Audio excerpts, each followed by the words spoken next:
All right, welcome back. We are now going to look at include, excuse me, and superglobals. Okay.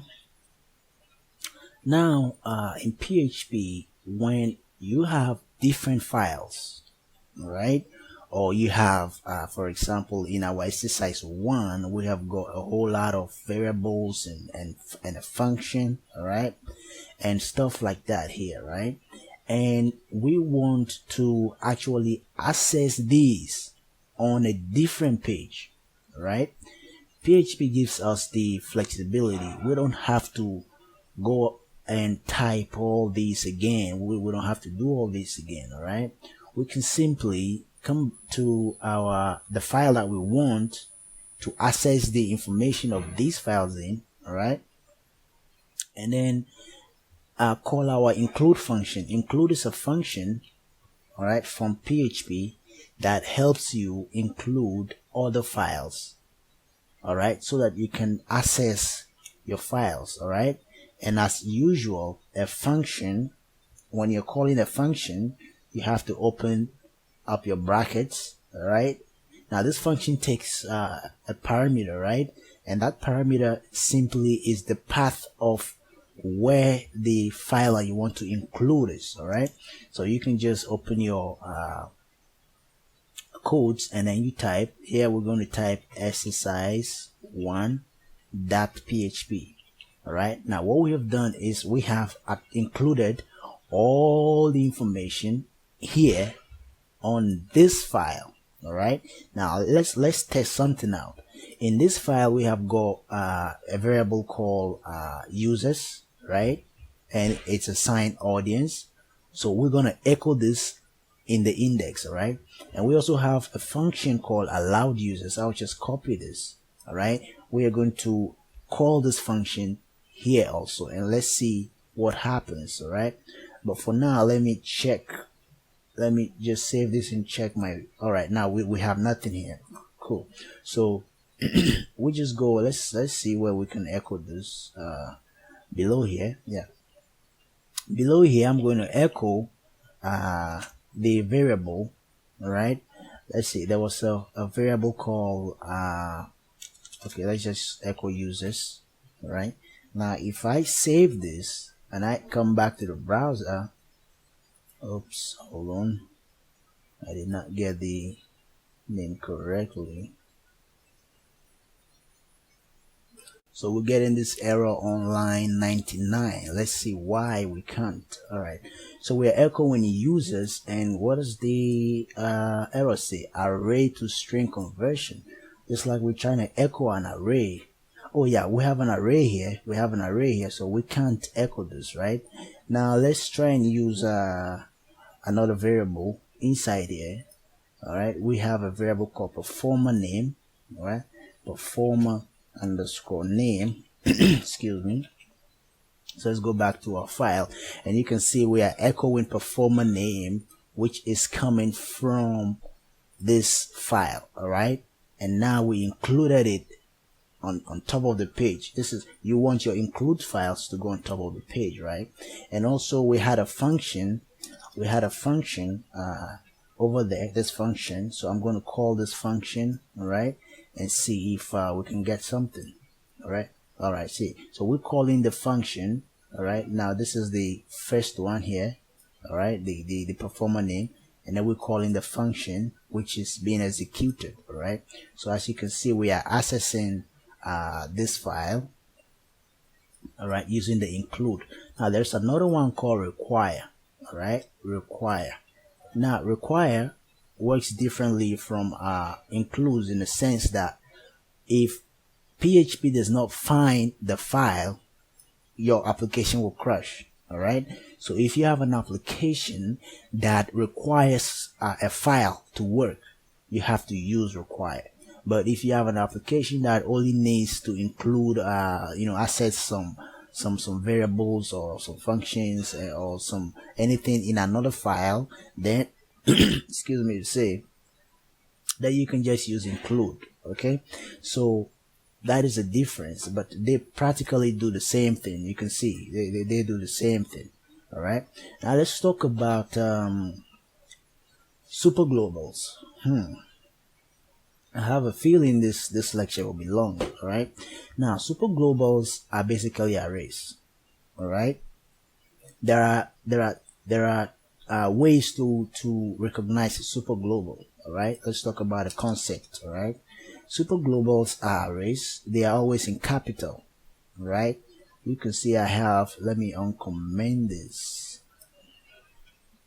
Yeah. So these are superglobals. All right. You can see them. They are all in upper cases. All right, and they start with a dollar sign. All right, these are superglobals, and basically what they do is they keep variables in them. That's it. Superglobals are arrays.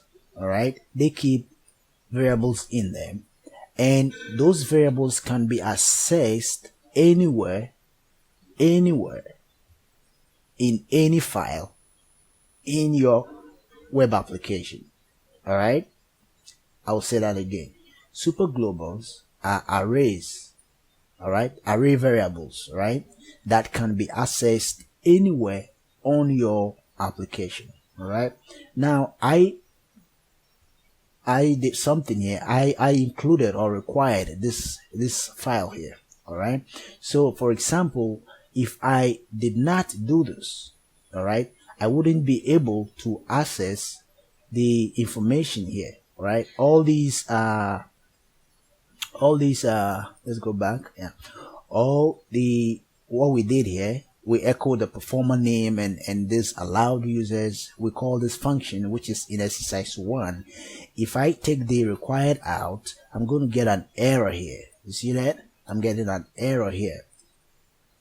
All right, on line 11. So what we are doing here, what's happening here is those variables are not global variables. All right, the variables here are not global variables. Now, if you want to make a variable global, you have to use superglobals on them. All right, for example, this global variable makes all your declared variables accessible to all your PHP files. All right. Now, I don't really want to go into this because you just have to understand the concept, right? For those of you who will be working more on procedural programming, if you want your variables to be global, you have to use this global. All right. So you probably have to say something like globals, all right, with an S, okay, globals, and then because it's an array, okay, remember it's an array. All super globals are arrays, so you have to put this your curly your square brace, all right, and then inside you open your single quote, and then you just type the name of the variable. So now you have created a variable like so. You have created a variable called users, but now this variable is or can be accessed, all right, anywhere in your page, in all your pages, in all your files. You can access this variable because it's a global variable. Okay, so that's it for the global type of variable.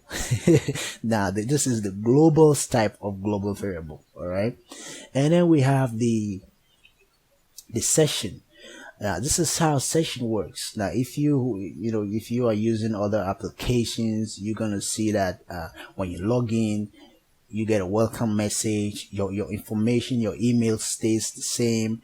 You get your image or whatever. We're gonna use this in our later sessions when we come to practicals. We're gonna use this to keep all variables, all right, and use them throughout all the duration of our application until we destroy it. Okay, so the session superglobal is used to keep variables throughout all the duration of our application. Now, it works differently from this variable. The difference is this: if you don't destroy what you kept in here, all right, it's going to keep them. All right, this variable, if you invoke this session variable and you keep something inside. In fact, let's go ahead and do something. All right, let's just go ahead and do something. So this is how to call the session variable. Excuse me. And because it's an array, we have to keep it in an array. Let's say we call this user info, right? So this now becomes the name of the array. Okay, and we can assign this to a single variable. All right, let's just put my name here. All right, and we keep it like this. Now what we've done is we have created a variable, an array variable called user info, and we've kept this inside this variable. All right, now when you want to make use of this section, you have to do something we call you have to call the session. All right, you have to start it. So you do session then start. Okay, just like this. It's a function from PHP. So you just go session start and then you save this. All right, now I have taken out the required or the include. All right, which means on this file has nothing to do with this file. Okay, our SSS1 file has nothing to do with our index file. But what we're going to do is we're going to try and echo this. All right, we're going to try and echo this array or this variable inside exercise1. All right, so I went ahead and I started the session already here. So what I will do is down let's see here, I'm going to echo the session. So I will do, should be an underscore. All right, then session, and because it's an array we have to open our square brace, and then we type the name excuse me, of the array in here. All right, so we simply say echo this array, right? Then we check it in the browser, we get the name. All right, so you can see excuse me, that we are echoing this session, the value. All right, where the value that we stored in this session. All right, now you can keep arrays. All right, you can keep arrays. If you want more than one value, you can create an array and assign it to this key value. All right, so we can do something like array. All right, array, and then into bracket. All right, we open up our bracket, and you know how to create an array, right? Let's say full name. This is the key value now. All right, then we go equals let's assign it a static name. All right, I will just copy this and I'll paste this here. All right, and then we have there will be a comma here because we want more. Let's just say email. All right, then we assign this to a static email. Now these emails, sorry, I need to put my email here. So I'll just say gmail.com. Now these can actually come from a form. All right, these can come from forms. These can, let's say a user logs in, all right, and the user gets authenticated. You can just collect the full name or the email address of the user and keep it in an array in an array, in a section array, right? So we've created an array, and we have all this info, all these inside this array. Now what I'm going to do, we're going to go to exercise 1. Let's save this. All right, we'll go to exercise 1 now, and let's try to echo these, right? So we have the first one, and then what I'm gonna do is I'm going to echo the second one. Let me put some break tags here so that we see the difference, right? This is echo, and then br, just one is okay. All right, now what we need to do here now, because if we run this, we're gonna get an error, right? we're going to get an error here because we're trying to echo an associative array, right? You can see this is an associative array. We forgot our greater than sign here, right? So this is an associative array, and just watch the way I'm arranging this. Let me just say this before we proceed, right? If you need to arrange your programs, your codes, to look nice so that other people can read it, right? I mean, if you look at how I arrange this, right, you can see all the variables in one line. You can see the equals on one line. You can see the values in one line. This is a good practice. So if you're not doing this, you have to start doing it. Okay. So like I said, in this, if we echo this, we're gonna get an error because we're not calling the key values, right? So what you're gonna do is you need to open up, all right, your another square brace, and then call the key values. Right now here we got a key value here called full name, all right, and then here also we're gonna get another key value, all right, called email, right? That's what we have in these, because this is how to call an associative array. This is not indexed, right? So now if we go to the browser, we need to see the two values that we had here, all right. Excuse me. So in the browser now, let's save this file and we come here.